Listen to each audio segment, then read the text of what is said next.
I'm trying to get my husband's belongings. And now you're telling me that you want to sue me? So that really set the tone. And that was really difficult. And that continued on and on, some threats on and off for about 8 months. And there were questions potentially about custody of my son and all sorts of things that came out. And I had to learn to set boundaries. I thought I was okay at setting boundaries. And being a people pleaser, I had to make a choice. Was I going to continue to be a people pleaser, or was I going to start setting boundaries? And I was going to tick off some people, but I needed to do what was right. And really what I kept going back to is, what lesson am I teaching my son? If I allow these people to continue to say things that are so horrible about me, what is that teaching him?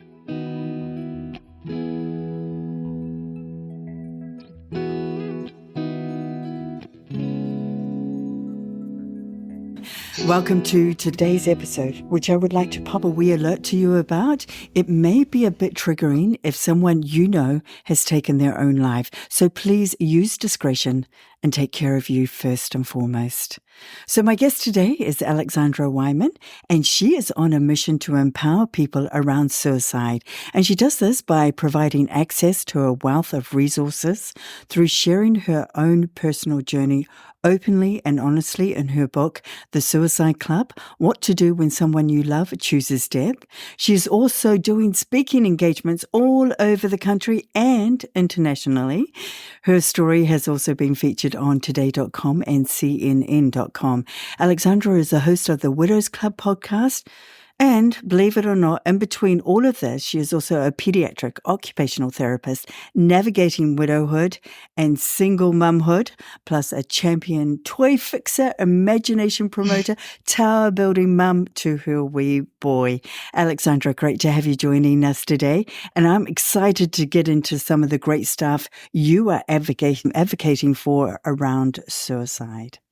Oh, thank you for having me. I'm really looking forward to our conversation today. Great. Well, I have loads of things I want to discuss with you, though I thought yeah, I know. I had like pages of questions written down. I was going, be realistic, Helen. We'll do a part 1 and a part 2. There you go. Yeah, absolutely. Hey, I thought we'd start by you sharing with us the Shawn you knew, not defined by his death, the talented guy that you fell quickly in love with. Oh, I love when people ask me because Shawn was just a really fun person. He had a great sense of humor. He was a very elaborate storyteller. So I joke that he was a mechanic and worked on high-end European cars. And I don't know the first thing about that. Our son is very mechanically minded, so I'm in a little bit of trouble with that. But he would tell these elaborate stories from work, and I would just have no idea what really he was talking about, but just be enraptured in listening to him. He was a musician. He was very artistic and creative, very like a very handy person. We built like a whole wine rack together. I was trying to find a door. We have one of those master bedrooms that there's no door to our bathroom. And I was trying to figure out, well, we need a door to the bathroom. And so he built a barn door. It's like, oh, I have this idea. We'll just build a barn door. And it's fabulous. It's still up. So just really a creative mind. And he definitely internalized a lot around him and took on a lot more than he needed to, but he just loved being around friends and family, playing games, barbecuing, being outside. That was really where he loved to be, and just constantly on the go, if you will, always some project or painting he needed to create. He sounds like a great guy. What's your favorite memory of him? Okay, so one of the funniest ones I have to say that just cracks me up because we laughed about this for a long time is we have a big garden bathtub in our bathroom. And then obviously we have our sinks to wash our hands. And Shawn was trying to fill up our son's humidifier, and he's standing over by the sink and he's like, oh my gosh, this is taking forever. I can't figure out how to fit the humidifier. And I'm like, you are the technical guy. I go to you for everything technical. And I was just walking by, well, why didn't you just put it under the faucet of the tub? And he looked at me and he goes, you've got to be kidding me. I've been doing this for 10 minutes. Oh my gosh. So I just started chuckling and I was like, it's just right over there. right over there. Yeah. Yeah, I just love those memories because those are the ones that just bring smiles to your face and just make you feel good inside, when you remember them. Yeah.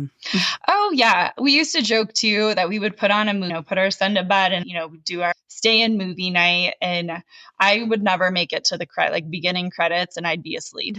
And I'd spend the whole movie, and then he'd wake me and be like, "Oh, is it over? Is it over?" And be like, "It's been over for a while. It's time. It's time to go to bed." You sound like my sister. We're sisters. All right, let's tackle now what happened and the aftermath because it came out of the blue for you, didn't it? Oh, yes. So I met Shawn when I was in my 30s, and I was excited when we met. We just connected. We had a very deep soul connection when we met. If I was like, finally, this idea of a successful life was coming to fruition. I met the man, we bought our house, we got engaged, and we found out that I was pregnant. It just all fell together. And I thought, finally, I'm getting what I've been told and internalized that this is what success is. And then 4 days before our second wedding anniversary, Shawn ended up dying by suicide. And that whole saying of feeling like the rug was pulled out from underneath me. I mean, the way that I envision it is just everything, the foundation of everything I had was complete rubble. And that just started my journey of it's a little over 3 years now, still trying to understand this grief thing that hangs out with me and the idea of rebuilding and truly what that looks like. And not only rebuilding my life, but rebuilding myself and trying to keep putting one foot in front of the other. Feels like you cheated, doesn't it? Because I know that when you wait so long to meet somebody, which you did, and then you meet them and it all just falls into place. I had the same experience when I met somebody at work about 18 months ago. And just weeks into our relationship, he was murdered. And, like, whoa, out of the blue. And I just thought, that is just not fair. I felt so cheated. Like this was somebody I just clicked with, I just went, wow, this feels so good. And then it was snatched away from me. And I guess that's what you must have felt like as well. Yes. And I'll be honest, I'm still working through letting me feel that way. But part of what I'll say is this wasn't part of our deal. This wasn't part of the plan, right? Whatever plan I was buying into. And coming to terms with that, because I am someone who at the same token will say, okay, I'm learning from this. I'm growing from this. And then there's another part of me that's like, and I do feel cheated. I do feel like this was taken away from me and I had no control, no voice in the matter, nothing. And then I got handed a situation, and I'll say that's the hardest part for me is my anger comes out of that.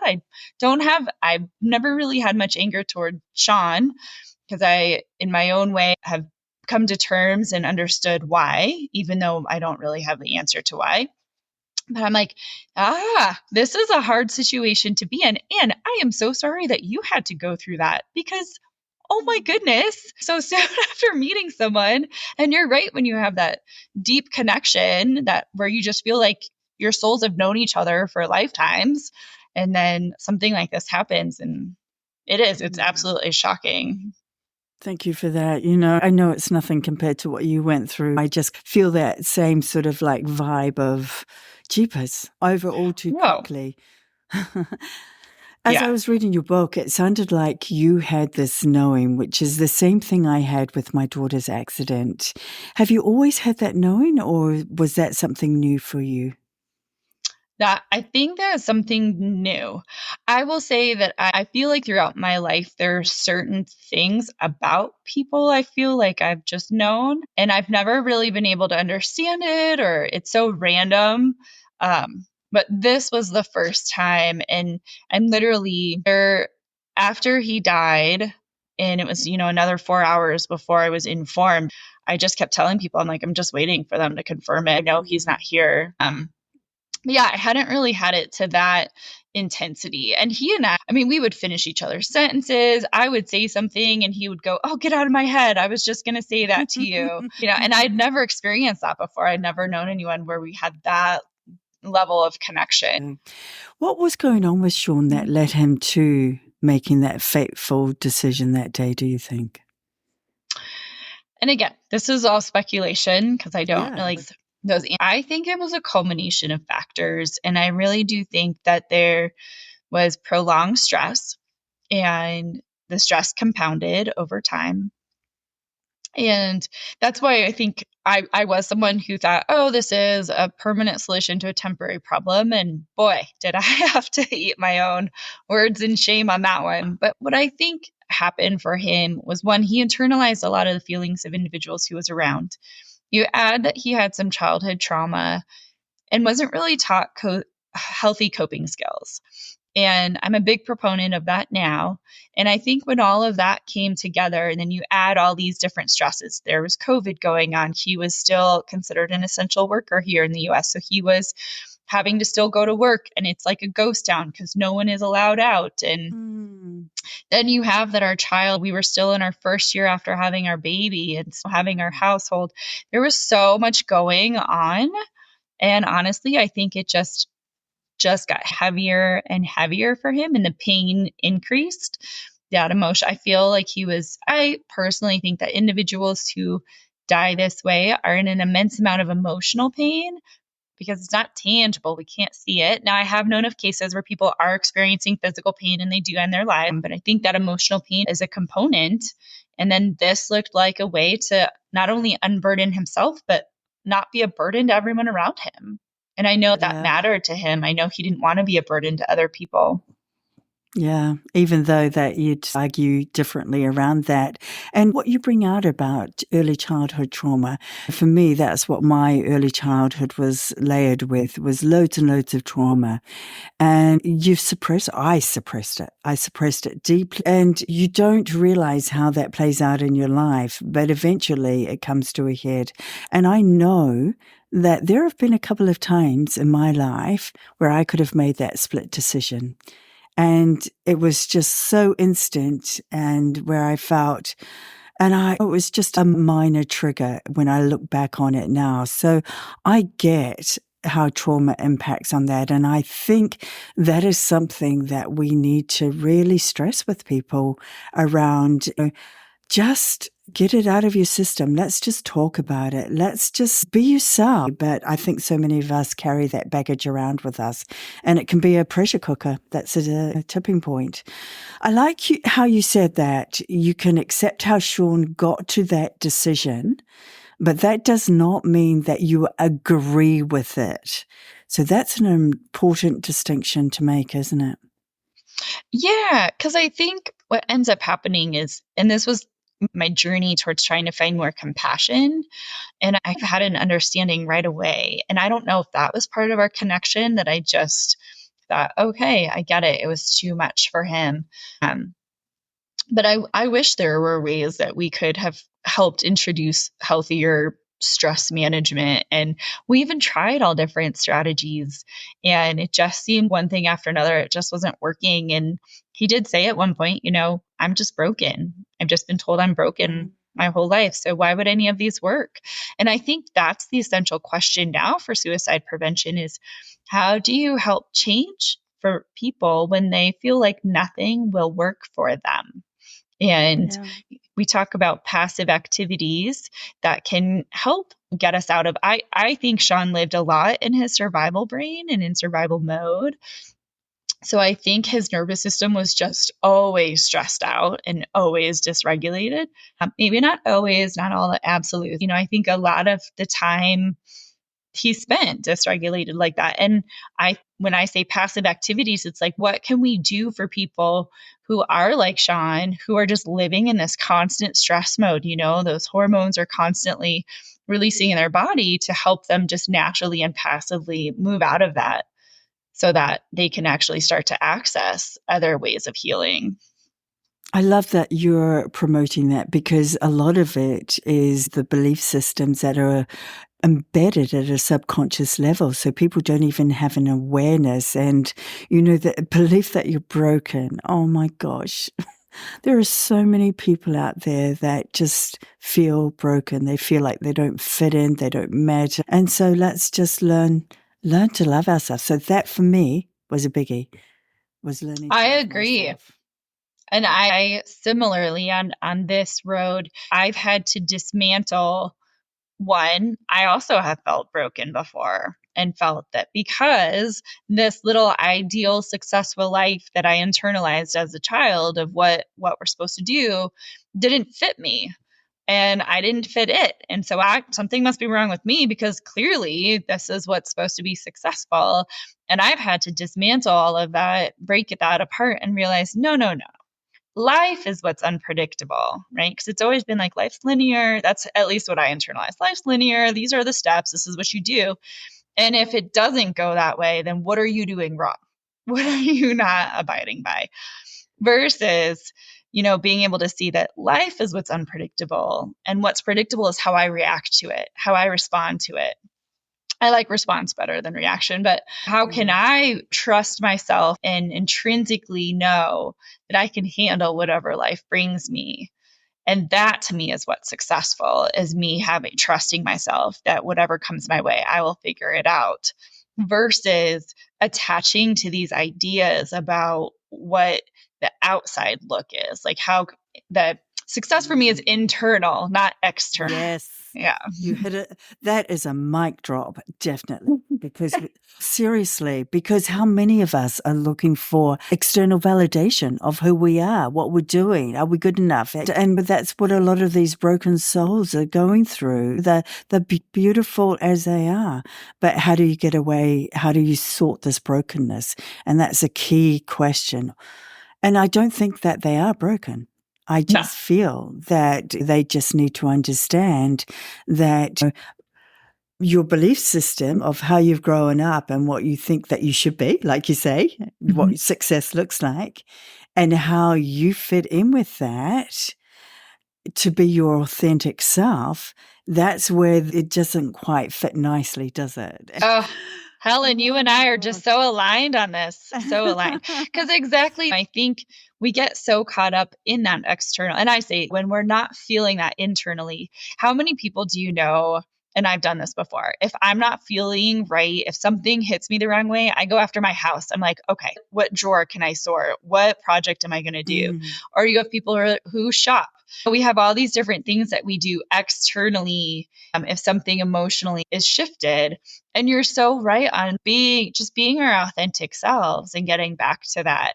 And to me, I think we get so many projections from other people that we're around that muddy that, make it really cloudy to see who we authentically are.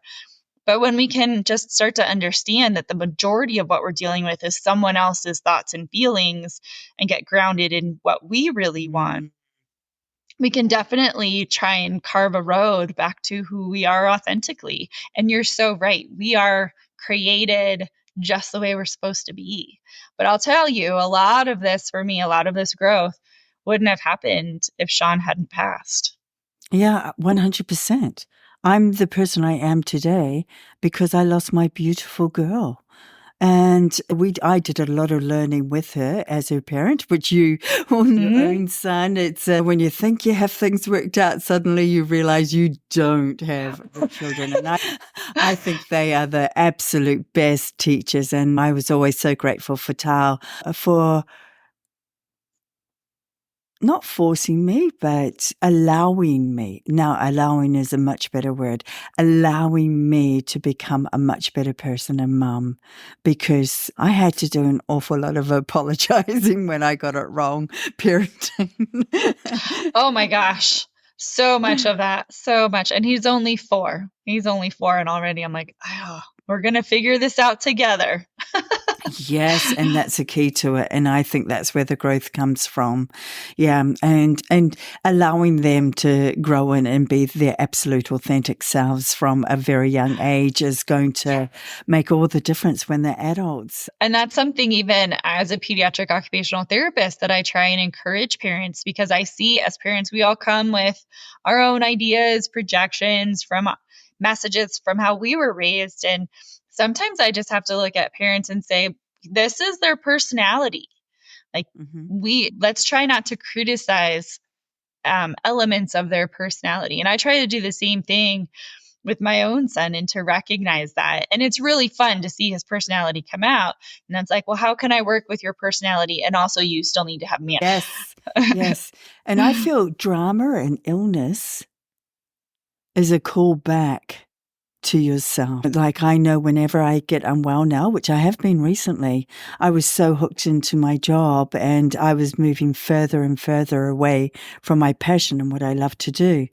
And so I felt ill, and it really forced me to stop in my tracks and really look at what was happening, because if it was just something I could just brush off and move on with, I would have still been on the same track.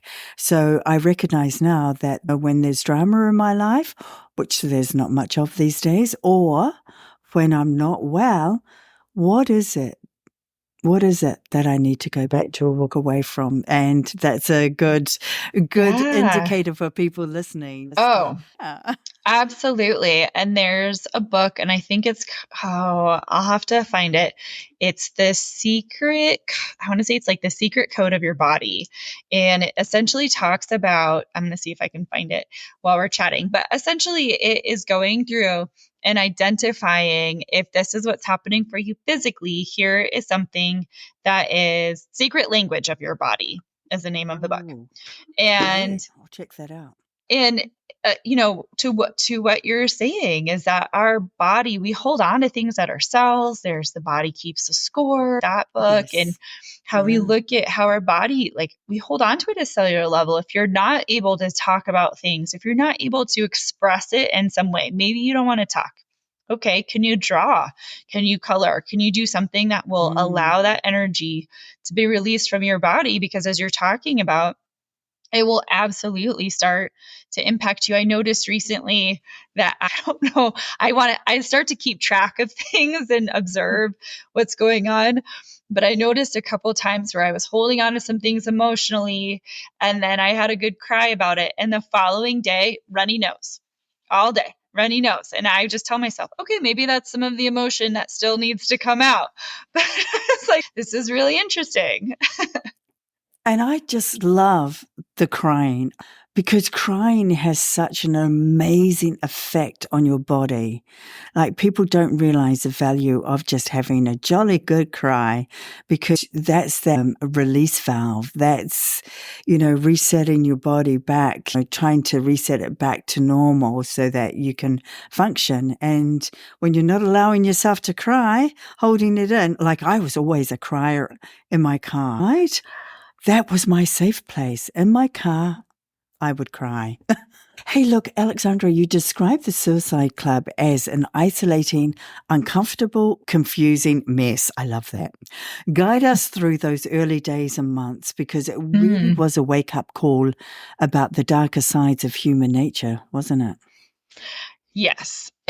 I'll say from what I can remember, and I am glad that I have something like this book to also remind me and guide me. Sometimes I go back and read it and go, oh, did I write that? That's pretty good. Yeah. Okay.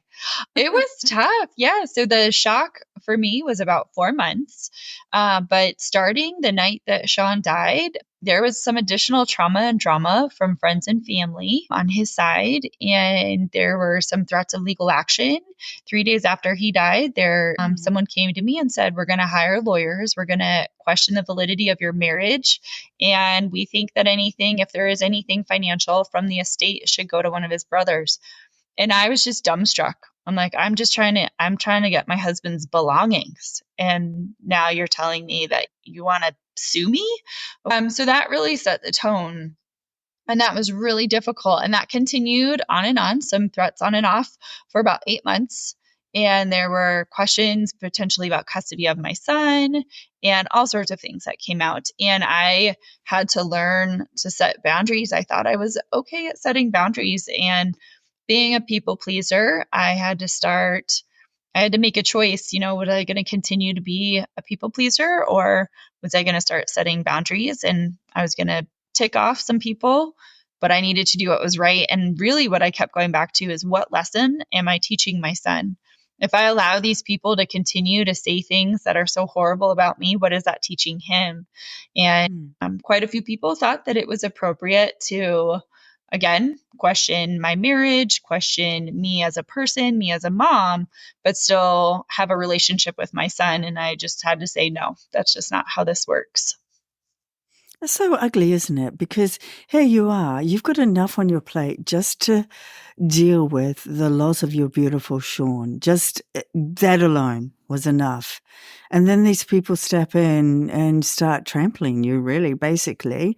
And I'm really pleased, though, that you set boundaries for yourself and realize the need to do that, because that is so vitally important. Because people do think that death is a free rein to share their own opinions of you.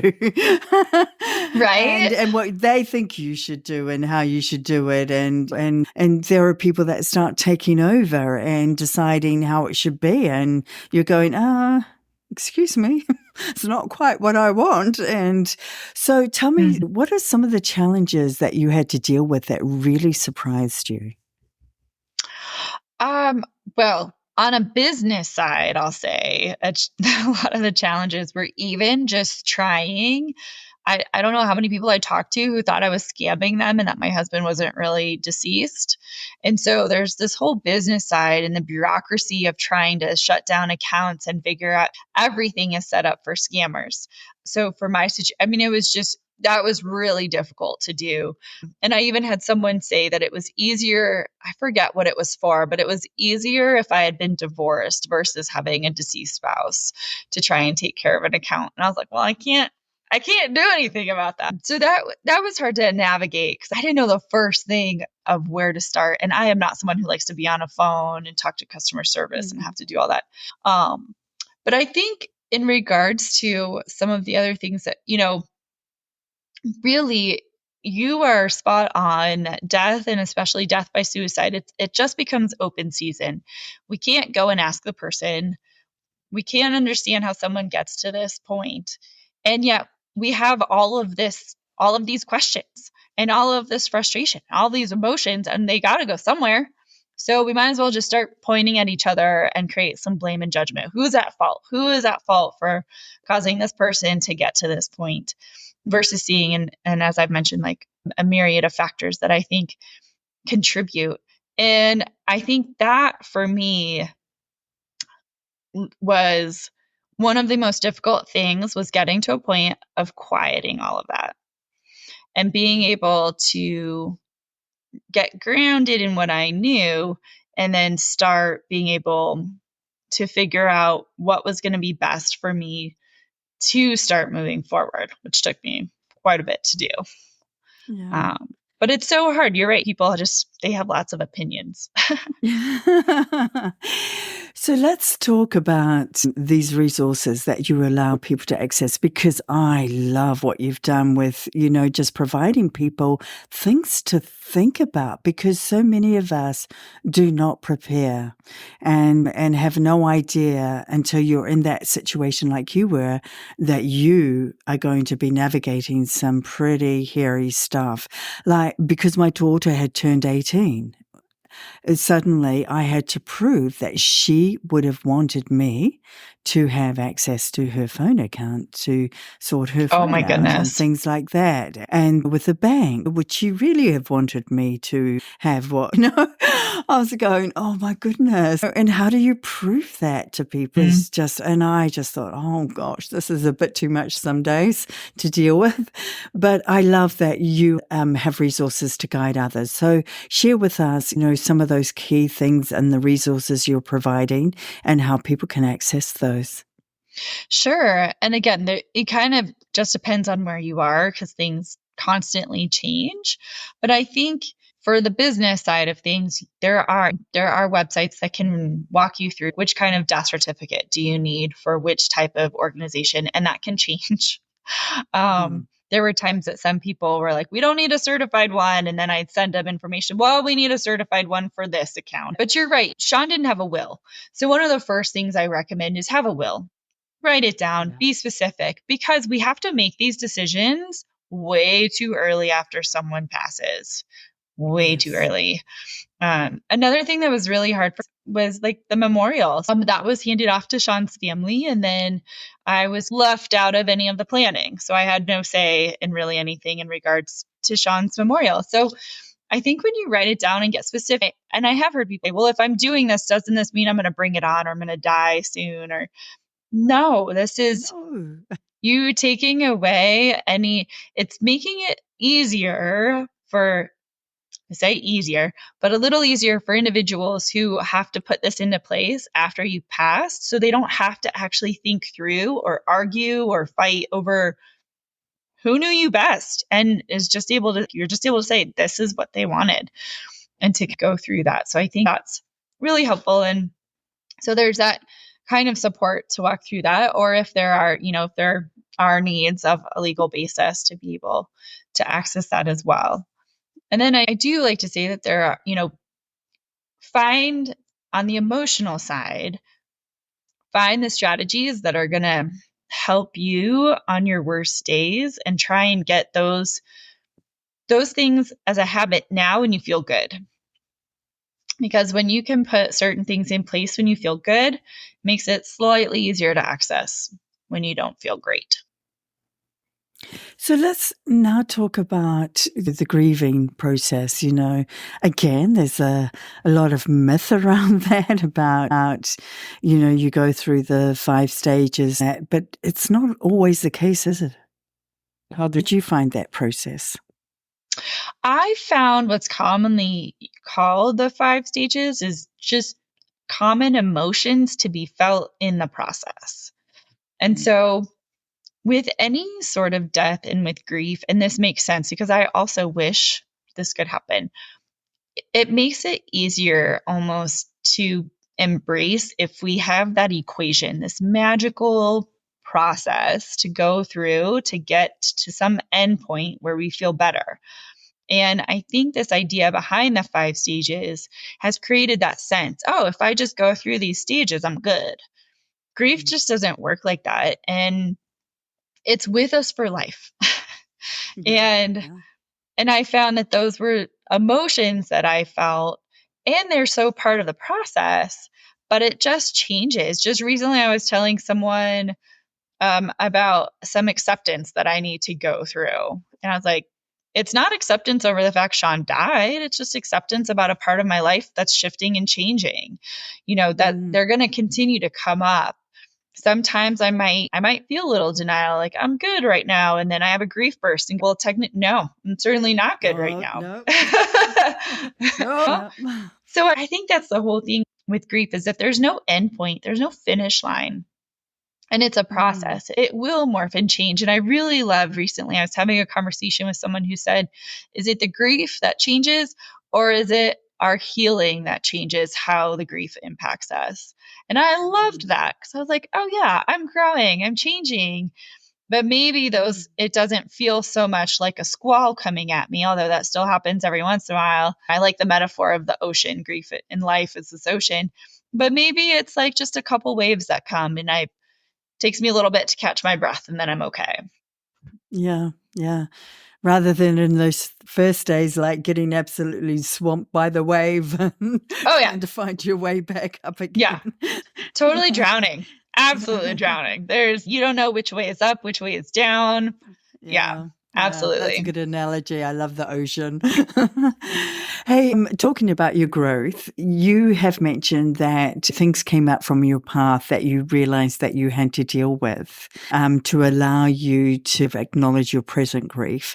So talk us through some of those things. Did they surprise you? What was coming up and that you needed to heal it? Oh, yes. Yes to all of the above.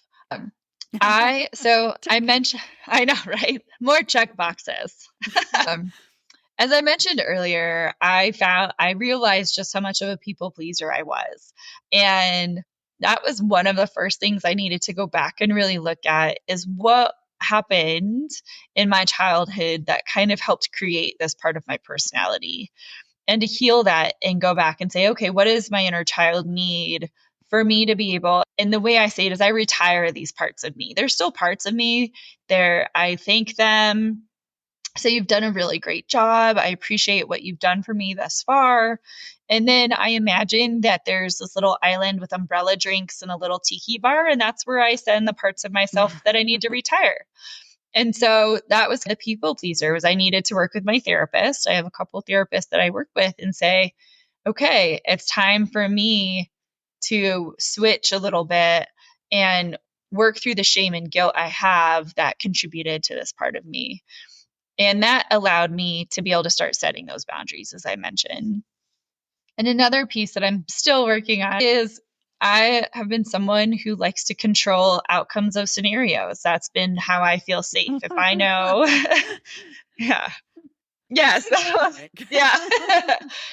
So if I know how something's going to play out, then I feel better. And I realized I really had to start surrendering and give not only other people, but these scenarios a chance to play out. And that's where I started to build the trust in myself that no matter how these situations play out, I can trust myself to handle them. And so that same kind of the same process of going back into my childhood and saying what contributed to me feeling that I needed to control these outcomes.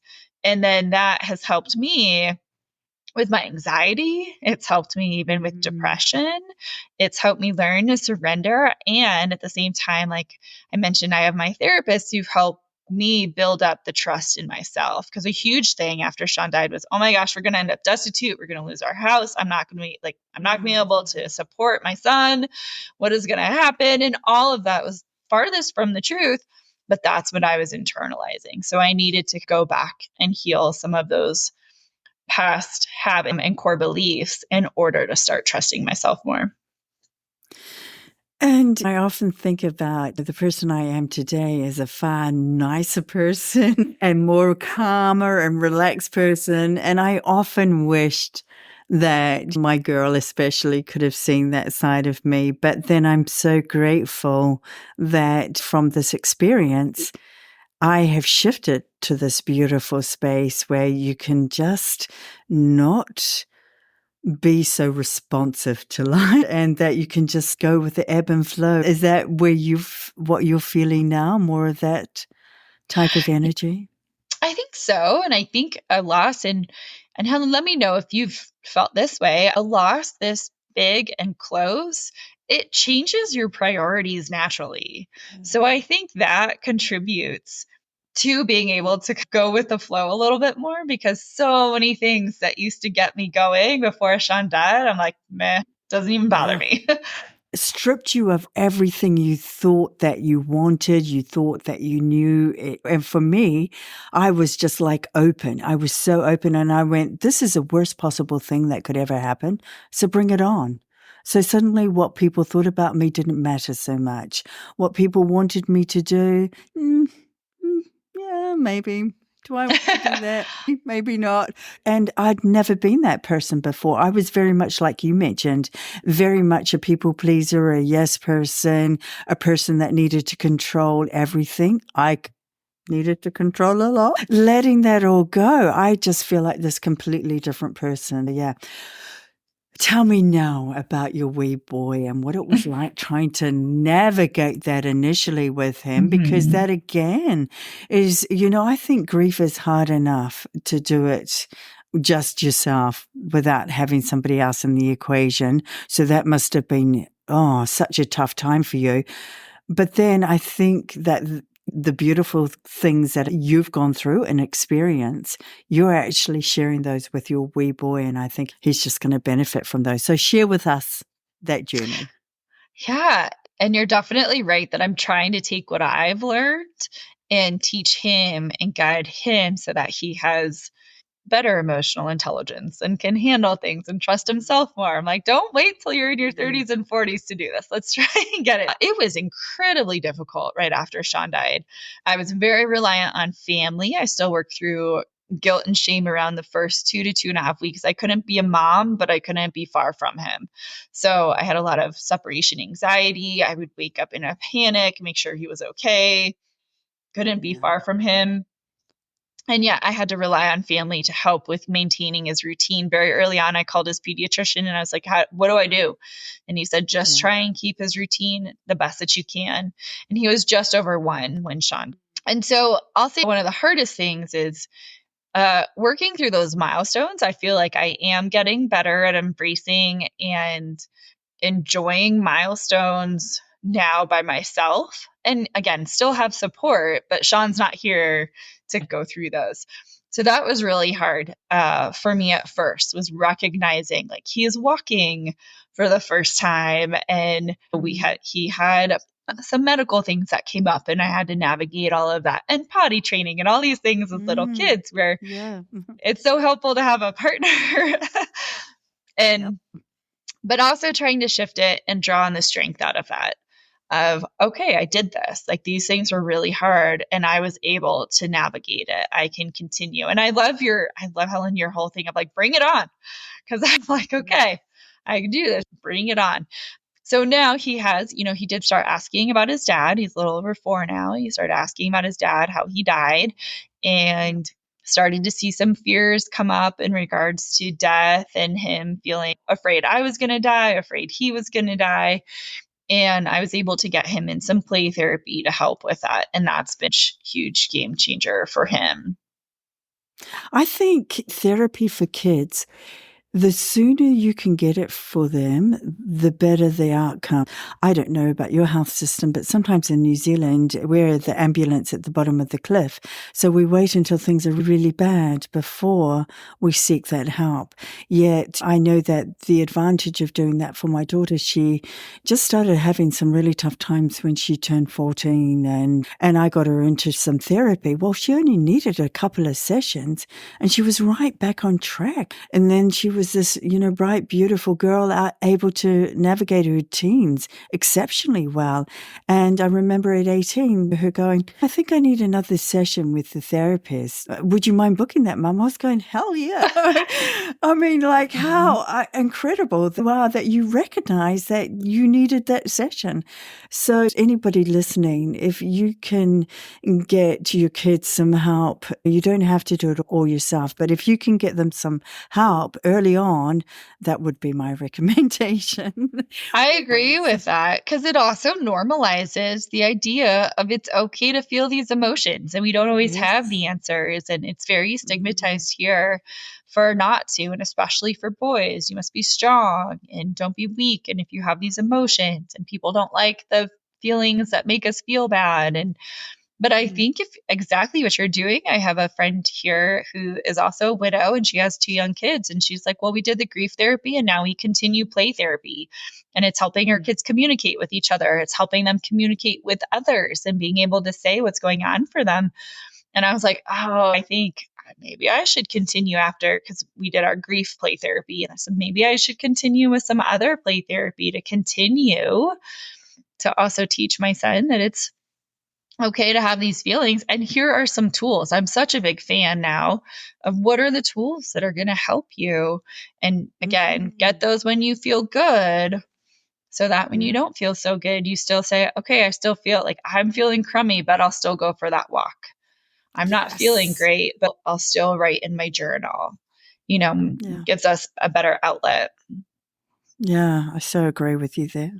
Alexandra, just talk us through the awkwardness of trying to navigate conversations about what happened with you, explaining to people what happened to Shawn, and even explaining that to your son, because it is this awkward topic, and did you come up with a go-to phrase that you can share with our listeners that may help somebody get that themselves? I love that you asked this question, because I still work on this with my therapist. Because he's like, you need your elevator speech. And I do so much better. I'll be honest. If you want to really get into the psychology of it, I do so much better when I have a microphone and a camera and a laptop in front of me than I do when I'm actually face to face with someone. And I've had some of the most awkward reactions. And I'll be honest, I have a horrible memory. So sometimes I forget who I've told and who I haven't, or how much I've told them. And so I call it dropping the bomb on them. And I'm like, oh yeah, my husband died and he died by suicide and we're good. People are, what is happening right now? Yeah. They're like, you can't just do that. Oh, their eyes are welling up with tears. And I'm like, oh, that just, okay. Like, what do you need from me? What, kind of thing. So I don't know if I much helped your listeners other than to figure out what your elevator speech is going to be and what works for you. And I've heard it and mine has changed. So I have learned, and usually what I say, to people is I'm a widowed single mom. And I just start with, and my husband died a little over 3 years ago. I don't usually go into the how unless someone is really curious, or if they hear that I'm going to go to a conference and speak, then I might be a little bit more, or it also depends on the comfort level with the, exactly. one of my, the man who was helping me. Nosy. Oh, yes. And this is exactly it. I had a man helping me with my garage door and he just kept pushing. And I was like, don't do it, man, because I know you're not ready for this. And he kept pushing. He was like, did he die from COVID? And I just point blank said, no, he died by suicide. He gave me my bill and my receipt. And it took him less than a minute to get in his van and leave my house. And so I think the biggest thing, though, and no matter how you decide to share with other people, what I think is most beneficial is being really comfortable with how you handle people's reactions, because they're going to react in all different ways. Some people may come with pity. Some people really come with compassion. Some people may want to share their own story. Some people need me to just make them feel better about my situation. And so I think that's probably been my biggest lesson, because I used to get very annoyed. Like, oh, I just don't even want to share with people. I don't want to have to explain. And now I feel that the more I talk about it, I just don't take on their reactions nearly as much as I did initially. Yeah, no, because there is still such a stigma around suicide. And this really gets to me, because I'm a great believer that a lot of these people are in a point of darkness that may come instantly. Some of it, as you mentioned, have gone through pain, but it's a decision that can be made without much thought around it. And it's just that moment. And it's just like any other death, it's one of the tragic things that happens in life, and don't even get me. I feel really strongly about it. And I'm going, come on, people, let's just be mature about this. Let's just embrace that this is a huge fact of our societies. And what we want to do is embrace it, talk about it, try and minimize it happening with others. Yeah. Absolutely. I couldn't agree more. Sorry about that little speech. No, and people have opinions. Hobby horse. People don't even have to actually know someone who's died by suicide, but everybody will have an opinion about it. And I actually had someone once who was telling me how she knew of someone who died by suicide, and that he had remarried, and therefore she knew that it just had to be the new wife that caused it. And I just sat there. Okay. No, that's not fair at all. And I had those accusations myself. There were people in my situation who thought, well, if Shawn was with his ex-wife, he wouldn't have done this. So it must have been something about you that caused him to do this. Oh, yeah. And so that's why I say, like, kind of, you got to have some armor. Or if you don't, for me, I'm, considered a highly sensitive person. So I have other things I can do when I get home to help work through other people's energy when they say things like that to me. Yeah, that's the ugliness of human nature once again, right? Rearing its head. Yes, and I love that we're actually growing to enable us to manage our responses to that, and not to take that on board and recognize that those people own those beliefs and those opinions, and it doesn't impact on us. And that's a hard thing to do. Because yes. I still get caught off guard. I know. I still have loads of questions. I'm going to share this with you. I remember meeting a guy that my daughter knew through hockey. He was the dad of one of the boys that she had played summer hockey with. And he was saying to me, Now, don't you cry on me. Don't you cry on me. Like and it was just like days after she had died. And Wow. he asked me how I was doing. And of course, my eyes welled up. And then he was going, don't you cry on me. I was going, why? Why can't I cry? I've just lost my beautiful girl. Why can't I cry? And it was more because he couldn't handle rather than me crying. But yeah, I just thought I'd hear that. I've still got loads and loads of questions and things I want to ask you about, but I'm realizing that we're sort of heading up towards that time again. What haven't we covered that you would like to share with our listeners that you feel would be important for them to know? I feel like we've covered so much. Two things that kind of come to mind. Number one would be I like to say, find the anchor. Find something that you can attach to if you're going through a big grief, some big grief from a loss. Find something to anchor to so that on those days where you don't want to get out of bed or you can barely make it to the bathroom or to brush your teeth, it still, that thing is what gets you out of your bed to go brush your teeth. For me, it was my son. I knew I needed to figure out my stuff to be available to him. And it doesn't have to be as big as a child, and it can change, but find what that anchor is. And also just to say, you can work through this. Like it is a journey. We don't have that finish line, but you can do it. Does take work to work through grief, but you absolutely can. And it's just that putting one foot in front of the other. And sometimes you're going to slide right back down that mountain and you just keep going and it'll be worth it.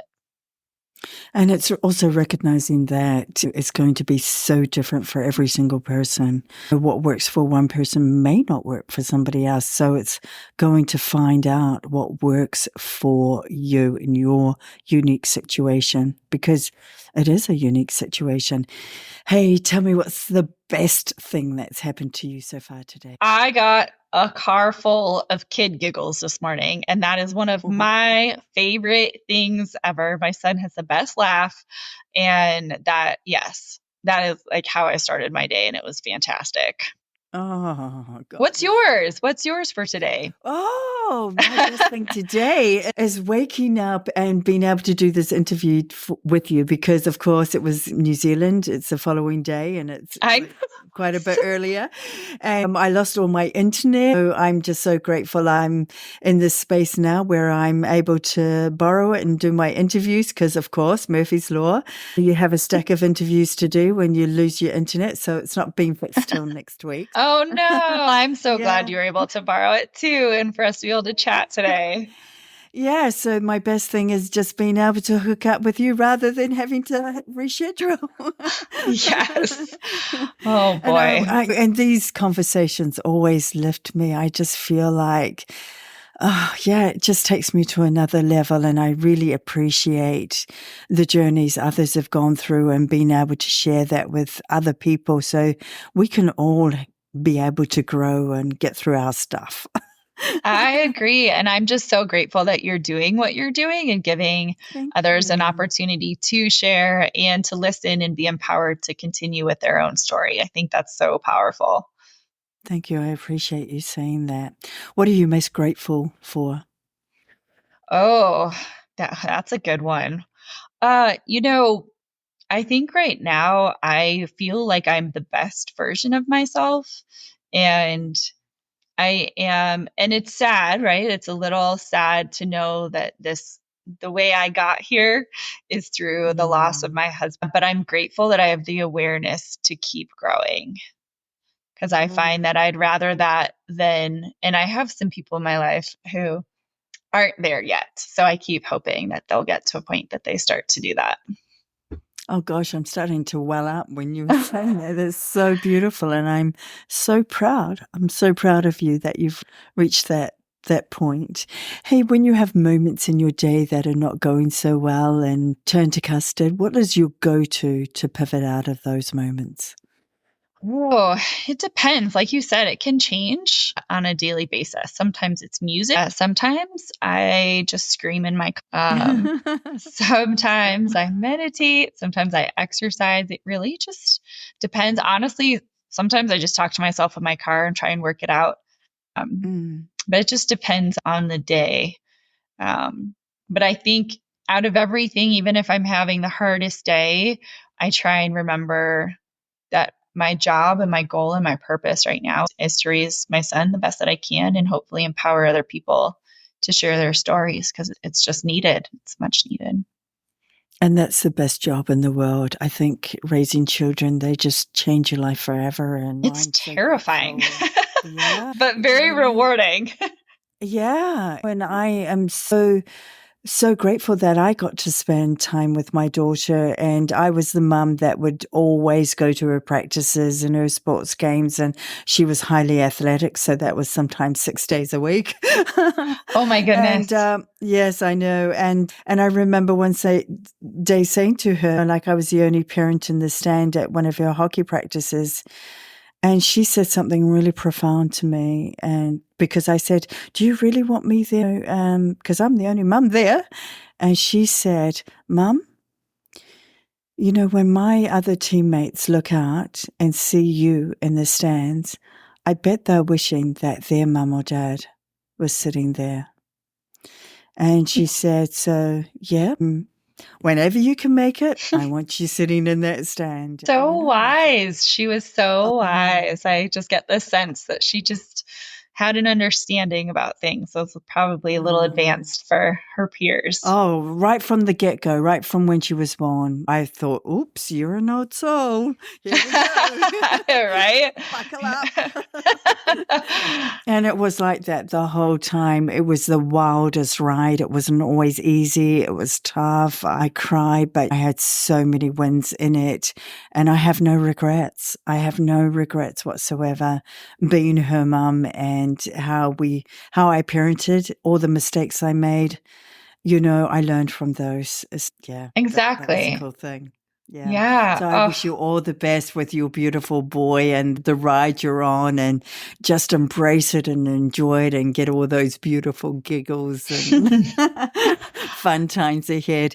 Hey, Alexandra, I'm going to have the links to where people can reach you on all the social media platforms and how they can get hold of your wonderful book, The Suicide Club. Just go Google that or go onto Alexandra's website and get yourself a copy of that book, because it's got some really beautiful wisdom in it and insights, and it's heartfelt, it's open, it's vulnerable, just as you were today, Alexandra. And I'm so grateful for your willingness to talk about this difficult topic, but it's much needed. And I think you're doing a wonderful job in breaking down those barriers. So you're an inspiration in my eyes, and I'm so grateful that you were doing this work. And I'm grateful that you got to share this work with me as well. oh, thank you so much. That was so incredibly sweet. And I really enjoyed this conversation today. So thank you. Thanks for listening. I hope you got some real value from this episode.